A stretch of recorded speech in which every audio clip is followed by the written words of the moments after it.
Today I'm here to discuss a new piece of legislation I just introduced in the House, an act to modernize enforcement of provincial offences. It contains two sets of amendments, one to the Provincial Offences Procedures Act and one to the Traffic Safety Act.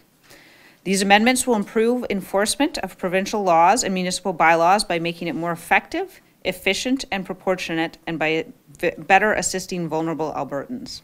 Our government believes that arresting and jailing people who do not respond to their ticket or pay their fine for these minor infractions is disproportionate. There should be consequences, and there will continue to be. With these amendments, if a fine is not paid voluntarily, it will be enforced through civil enforcement measures, like traffic tickets.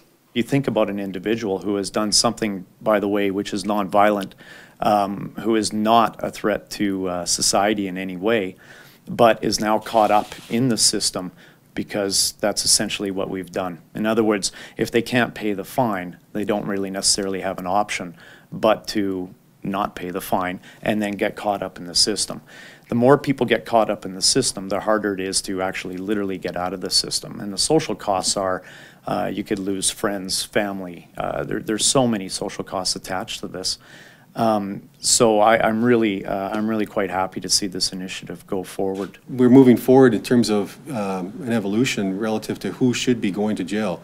And a lot of times what we're talking about here are vulnerable people who really ought not to be in jail in the first place. And jail is not the answer for all of our, it's not a panacea for all our problems out there. So going forward, I think this is going to allow us to focus in on those areas that police ought to be focusing on. So critical incident response, criminal investigations, going after the more prolific, serious criminal offenders.